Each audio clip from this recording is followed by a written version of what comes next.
Salut à tous, le journal du foot de ce vendredi 10 avril et tout d'abord le démenti formel de Lionel Messi concernant son avenir et un possible départ à l'Inter Milan durant le mercato estival. La star du Barça est visiblement remontée par la rumeur alimentée par le média argentin TNS Sports.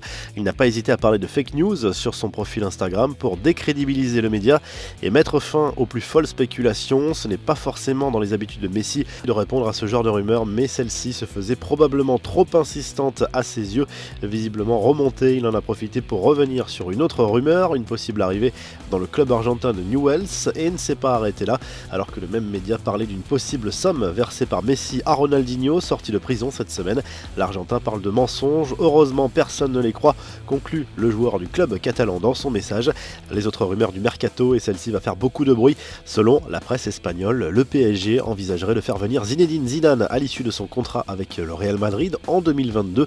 Un argument est avancé pour alimenter cette incroyable rumeur. Zidane est en effet ambassadeur de la Coupe du Monde au Qatar et le technicien français pourrait à nouveau s'associer avec les Qataris, mais cette fois sur le banc du PSG.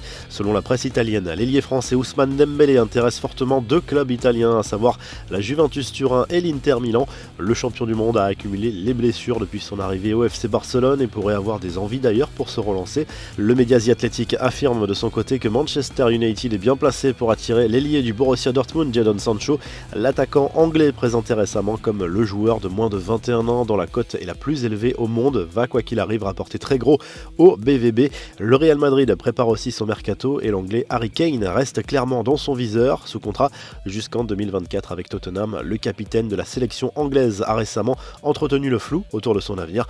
Enfin, Unai Emery figurerait dans une shortlist d'entraîneurs susceptibles de remplacer Stefano Pioli cet été sur le banc du Milan AC. L'ancien coach du PSG est sans club depuis son licenciement d'Arsenal. Quelques infos en bref, Cristiano Ronaldo ne s'arrête décidément jamais. À Madère, il a repris l'entraînement avec le ballon et n'hésite pas à se lever très tôt pour commencer ses entraînements. La presse portugaise rapporte en effet que CR7 s'est entraîné à plusieurs reprises dans le stade du National Madère.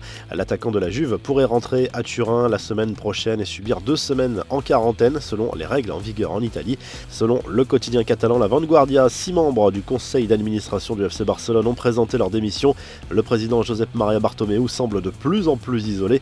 À l'origine de la crise, les agissements de la fameuse société d'image, à l'origine de la campagne calomnieuse visant plusieurs personnalités liées au Barça sur les réseaux sociaux, dont Lionel Messi. L'IFAB, l'organisme qui gère les lois du jeu du football, a officialisé une série de nouvelles règles qui pourront entrer en vigueur dès la reprise des championnats. Objectif, apporter notamment un peu plus de clarté concernant les fautes de main.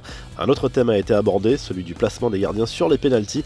Ainsi, si un gardien enfreint les règles au moment du tir mais que le ballon n'est pas cadré ou heurte un montant, le pénalty ne sera pas retiré, à moins que l'infraction n'ait clairement influencé le tireur. La revue de presse, le journal L'Équipe consacre sa une à la baisse des salaires dans le football français. Le quotidien sportif explique que les premiers concernés, les joueurs professionnels, n'y sont pas unanimement favorables. En Espagne, le journal Marca reparle de l'avenir du jeune Erling Haaland dont rêve le Real Madrid. Portrait d'un joueur très spécial dont la jeunesse et le début de carrière ont été réglés au millimètre jusqu'à présent. Si le club merengue veut attirer le Norvégien à l'avenir, il devra lui prouver qu'il est la destination idéale pour lui.